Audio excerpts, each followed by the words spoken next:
Hello, I'm Rosie, and today we're gonna talk about Dandadan's crazy color theory via a little exercise and a study that I did, so you, baby, can learn how to do it by yourself and how you can implement this little study to any other coloring study that you want to do. This is just my advice. So I'm gonna give you the notes that I think they're important for recreating this specific art style, but you can learn along with me so you can understand this. So, welcome to this video and welcome to the channel if you're new. And if you're not new, welcome back. I'm always happy to see you. Rose is talking right now. So, first of all, the first two drawings we're gonna be reviewing and watching are both monochromatic, or the lighting that we're gonna focus in is monochromatic, so we can see both sides. So let's start talking about how I did this. I chose to recreate screenshots from Dandadan, the things that I think they were important or the things that I wanted to learn from. So if you want to apply this to a different art style, I will advise to you to do the same thing. If it's My Hero Academia, but that is whatever you want to see, whatever you want to recreate, just try to, first of all, understand how it's done in its very own style. And as a way of telling you, just like a disclaimer, I try to keep my brushes simple and just you like give the same sensation even without like really fancy colors, so you can just have an idea of what I'm doing with just coloring. And if you want to play around with layer modes and everything, that's like up to you. Okay. Now let's talk about these two screenshots. When we're talking about Dandadan, like specifically these crazy color things, you gotta know like you're gonna use a lot of crazy colors. And that's my first note. Crazy colors, fluorescent colors are part of art. I know a lot of times when we want to use bright colors, we're afraid that we're gonna like burn someone's eyes. And believe me, I know it.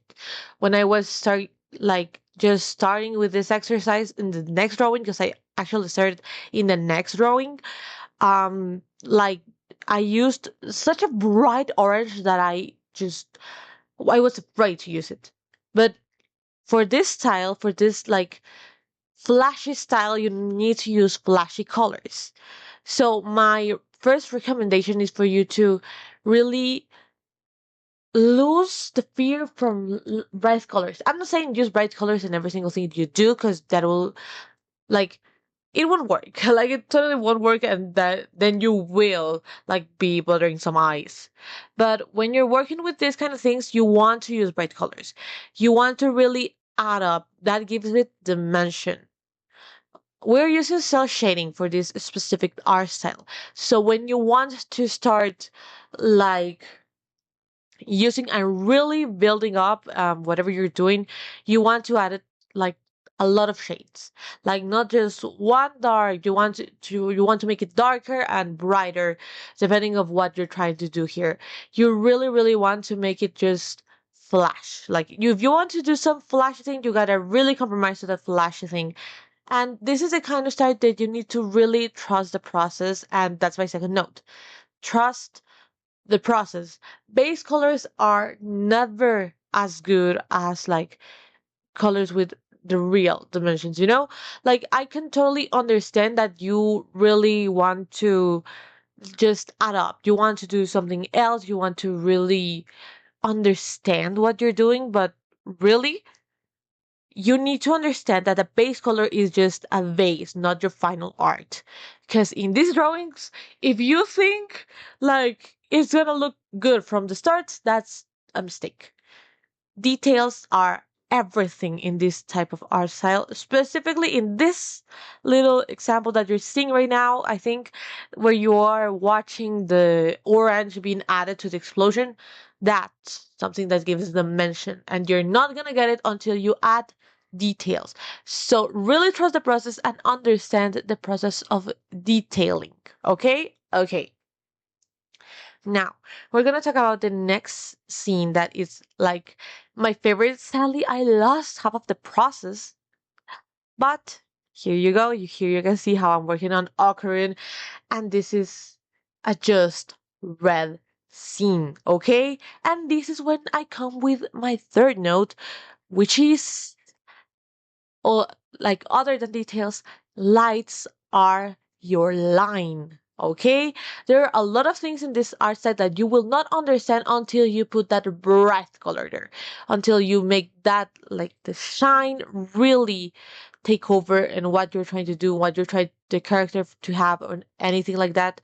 Here you're gonna see how occurrence like scarf is just a splash of color. It's literally just that. Why do you see it a shape? It's because how the light is portrayed. If you are like really trying to get it, that's pitch black. That is the same color as the background, but you can understand its detailing because of light. Light in this art style is everything. Light, it's heavy and it's flashy, and it really gives you the idea of what you want to do. And don't be afraid to really add shades, add colors, make it fluorescent if you need it. Because believe me, it was so weird to color the eyes in this bright orange. I felt so weird. I felt like I was doing like some crazy stuff. I really didn't get it. It was hard to really understand what I was trying to do here, but the color works it out when you give it context. And we're gonna talk about that. Context in colors. Because that's my favorite part, and I really wanted to do this monochromatic scene just for that. We're gonna talk about how context is everything when it comes to colors. See how this little scarf that Okra is wearing looks almost brown in the lights. Well, it's not. That's completely red. Why does it look brownish?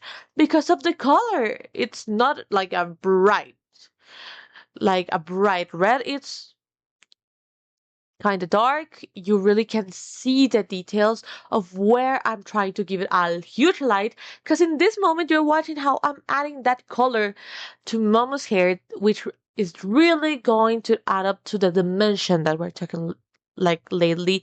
We were talking about the dimension and how you add that. So, yeah, you want to really see how much of your color is like giving. I don't know. It's shape, like color gives shape, shadow gives shape, and context gives shape. Because you can see Mama's hair color looks dark as hell. Like it really looks dark, but it looks reddish. It doesn't look as completely black because it's surrounded by red, so it makes it look more alive.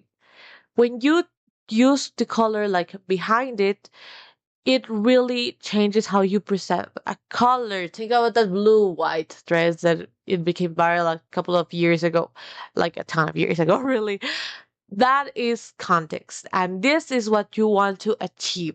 You want to understand how context affects your drawing, because this orange that you're seeing in Ocarina eyes is really bright. Well, at least for what I'm used to. But it's also the same color as the mouth, the teeth are, but it looks different because of context. You want to give off the illusion, because a lot of this time, these art styles depend on the illusion of how you perceive colors more than what the colors actually are. And this next drawing is the greatest example of that. Because today, I really thought that I wanted to do something more out of my comfort zone, which involves a background. Because in the first drawing, I really didn't try. I was just doing something to get off the way. But this time, I'm doing something with the colors. I'm doing something. Even though I'm focusing more on the character, I did try to give it off like a good try, a good something in this background. So now we're gonna talk about mixing colors, huh? Because mixing colors is your way to go when you want to give perspective. Like opposite colors. They're my favorite kind of combination. I know a lot of people tend to like them because like they will totally match up together always. But There's more than that, okay? Because if you haven't seen Dandadan, and this is my disclaimer, as always, this content is not always meant for a child. Like, if you want to see Dandadan, anything, like, you can do it. That's not my fault. That's not my problem. But, like, as an adult, I'm not really that adult, but okay. As an adult, I would suggest you don't check Dandadan out if you're not over 18. Okay? Okay. Back to the context. If you know the scene, you know that this is a change of places. You can see, like, you are changing places in this scene. Like, there's completely separate areas with completely separate lightings. The next scene is totally about that. But what I'm trying to say is you wanted to give contrast. Some place, like this red place is chaotic, it's dangerous, and the other one is safeness. It's being winners, is victory after the whole adventure that these characters had. So how do we explain that without like putting it on your face? It's putting it on your face with its colors. And now we're going to talk about how colors emit your feelings, and that's the second note. Understand color psychology to understand what your scene is giving off. Red is danger, and you all know this. Like, this scene actually takes more orange than red, but it looks really red right now. You just gotta, like, trust the process again, trust the process again. But really, this color is pretty orangey. And if you know a little bit of color theory, or if not, I invite you to see this color wheel. Orange is the opposite of blue. So think about color theory. What's the opposite of danger? Calm, just as blue is the opposite of like orange and reds and everything. Because red gives you alert signs. That's your sign. You want to run, stop sign. That's red. You want something calm. Think about, like, literally, there's an app called Calm, which has a blue logo. Why? Because it gives you that calm feeling, which is what we want to evoke in this. So, how do we make that contrast happen? It's giving, in this case, these two different scenarios, two different color palettes. If you're looking at right now, those little things that I'm adding there, they are all sky bluish. They are they are like clear, they are pretty, and they look even brighter because of the context once again. But really, they are blue, and you can tell that's blue, and that helps you because it really contrasts with what you're trying to do. You're trying to make something looks completely different, to make something to feel different than the rest. We add like a protagonist in this image because, as you can see in my reference, there's someone standing there.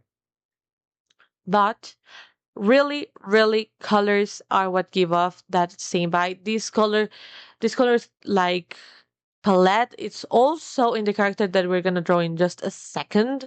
Like, it's blue, everything is colored blue, the shadows are blues. We in this scene, we're not taking like blacks. We do not go by any black. We're just blue and red and giving it off. Like, you really want to understand when pitch black is acceptable. Because I always say, do not always use pitch black and never use black, like pure white. And I gotta tell you, that was a mistake for me, and I'm so glad that I did this exercise because now I understand that pitch black is something that you can really work with. You just gotta get a little bit creative sometimes. And luckily for you, honey, that you're watching my study, I love being creative from time to time. So, really, pitch black and pure white from now on are friends again.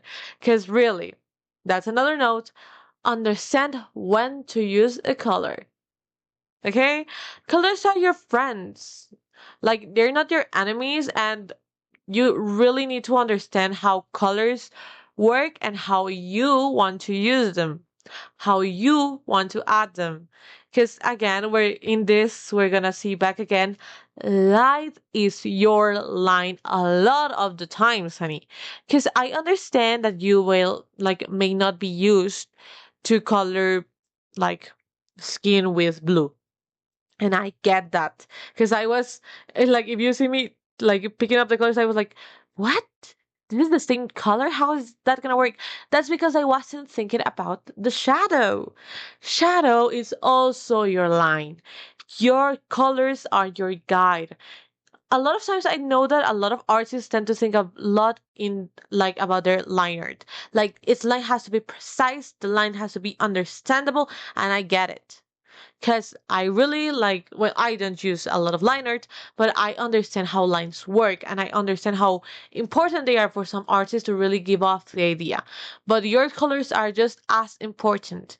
You want to really understand how colors work, where do they reflect?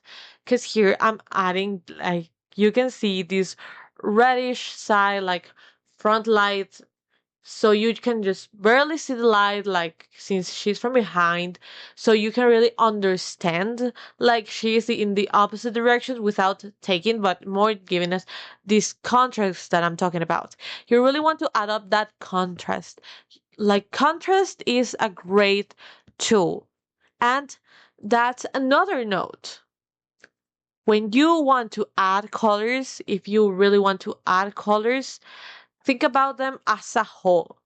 Like the colors are your whole picture. If you're trying to just say like I want to evoke this emotion by lines and whatever, I understand that. Like totally go for it. Tim Burton does an amazing job just by lines. Like Tim Burton style is crazy. But colors are what, like, first of all, they're your stamp. Okay, like your way of coloring or not coloring is your stamp, so use it, like change it, switch it up, try to understand how you're going with it. Okay, but most importantly, understand your whole color as a whole. Okay, you're not just saying, oh, I'm coloring this part this and then I'm gonna figure out how this works. No, your scene is a whole scene. Your image is a whole image, and your colors need to really understand each other. And I know colors are not persons, but like you understand me.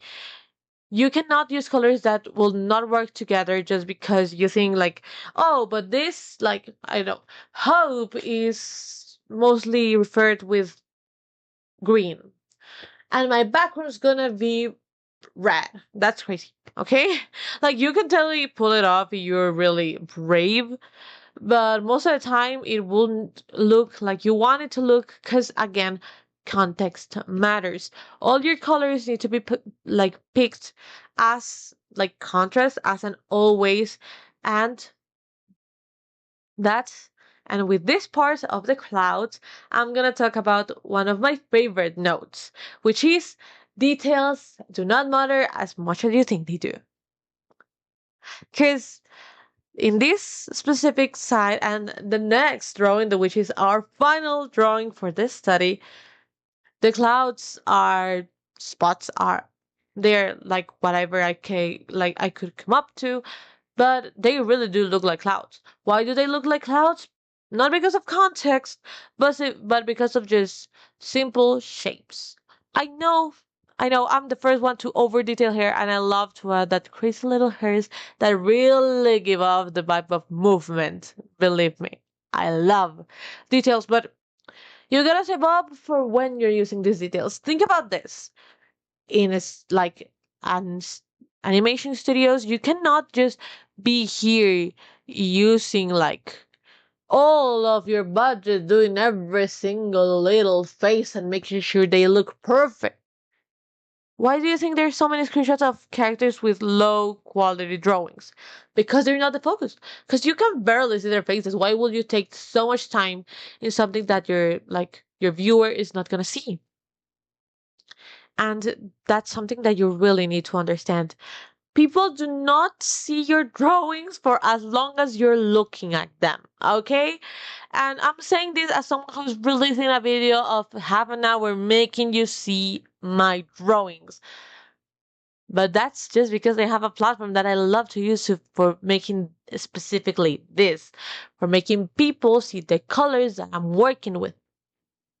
But your viewer, if you just release on Instagram that, I don't like Instagram. If you don't know it, you can check it out, my video.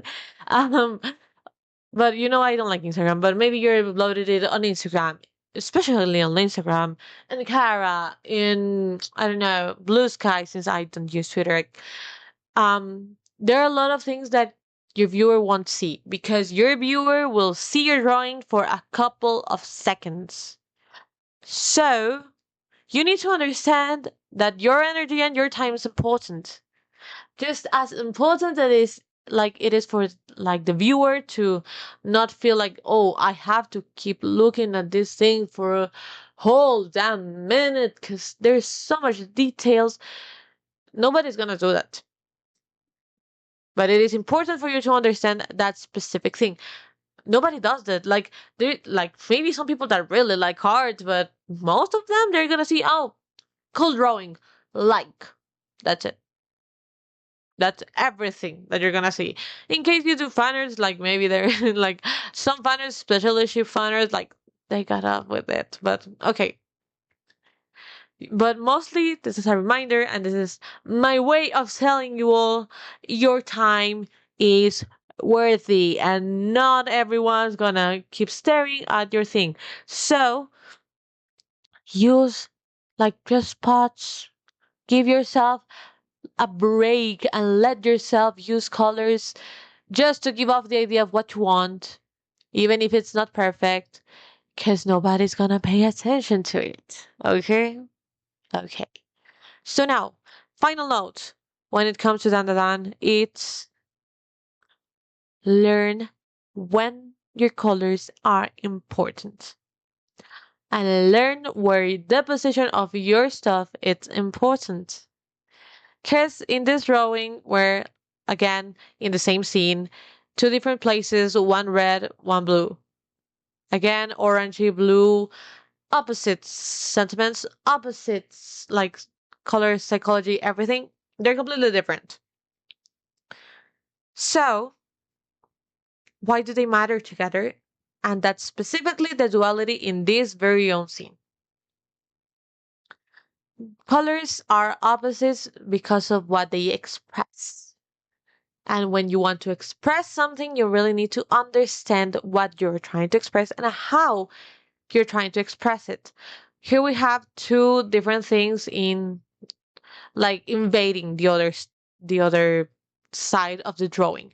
This little stick is actually invading the color, like the color red place, because in a couple of seconds you're gonna see how I'm adding blue to it.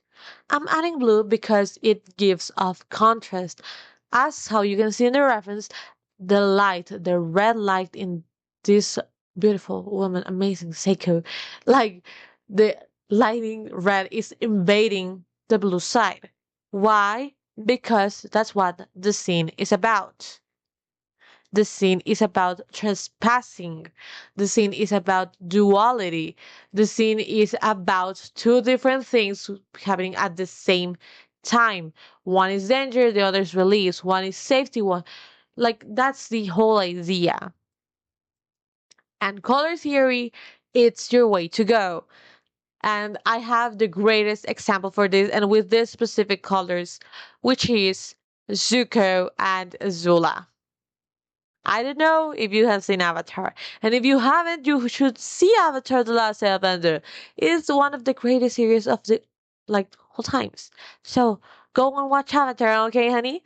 But in case you haven't seen Avatar and you're interested in like what I'm trying to say, or you haven't, I can like give an example for both. But you'll get it. Zuko and Azula. They are both characters completely different, even though they come from the same background. Okay, well, not the same circumstances, but the same background.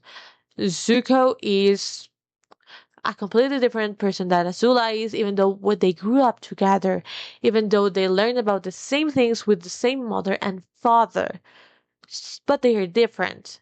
And if you want to see the example of that duality, you can see it in their final fight. Azula's blue flames like against Zuko's orange flames. And totally, when it comes to television, we try to like switch things up so you like the spectator doesn't get confused. Think about the like the Mia twins from haiku. They have different color, like hair colors. Why? Because you need to be able to like differentiate them. Like a lot of times when you see twins that are not specifically identical for like in anime or things like that, probably in the story, like they are identical, but for the viewer, they are not. And you can say that like for Zuko and Azula. But if you know how Avatar is written and how Avatar is drawn, and most importantly, if you understand the concept of this battle, you'll understand why they chose to keep it that way. This is about opposites. This is about two different things working together. Well, not together in the same that you will want it, because it will be a great family reunion and not an Agni, but they're working together, but against each other. But their concepts work together in the scene. So we have their contrast all the time getting thrown to our faces. So understand your characters and why they give up and why they give it up and how can you add that one. In my characters, whenever I try to explain them or draw them, I think what one of my favorite parts of everything is adding color depending on their personality. And that's something that Dandadan does amazing. So, baby, I think that's our final note. Your character has a personality, show it through their colors. Because, really, have you seen Mama Ayase? I love Mama's wardrobe, okay? She's always bright and like I want to talk a little bit about her like wardrobe in like the shape she uses, but I really want I'm trying to talk about colors here. So I'm gonna like leave the shapes aside so you can really understand. Ayase loves how things look, and you can see it in her friends. It's not like you can say, "Oh, she's not interested at all in how she looks." No, she like her earrings match her like her skirt in one scene, and she uses bright colors, and she's bold, and that's Ayase. I guess it's someone bold. She's pretty, like she's canonically pretty, and people tend to call her pretty, and she's pretty, and she owns it. I guess she's confident. I guess doesn't need your thing. That's the idea that she's giving up with her colors. She's bold. She's amazing. But there's sometimes that she's not, and her colors show it. Other than Okarun. Okarun is never shown with some bright colors, but he has bright lighting. And that's the thing. Okarun is dark. He's like not dark in his way of being, but he's not such an expressive person. He's more I don't want to say traditional, but he's less I don't know, explosiony. He's less like he used when the series was starting. He was less extroverted. He's not. He's still pretty introverted, and we show it via colors. He uses 1 2 colors at most, but he's not extroverted. He's not trying to get like have a ton of friends. Friends stick to him because he's amazing, but he's not trying to like look at me, listen to me. No, like he likes it when someone listens to him, but it's not like he's desperately trying to make everyone he is looking at listen to him. No, you can see him. He was just reading while people were throwing things at him. That's part of who he is. And we understand it. And he is not the kind of person that will just tell you, hey, I'm exercising. If you have seen the series, you understand that. Like, hey, I'm exercising. I'm doing this because he's not that kind of guy. And he shows via his colors. Gigi. Gigi uses bright colors. Not as bright as Momo, and he's not like that adventurous, but his hair like makes you say, look at that guy.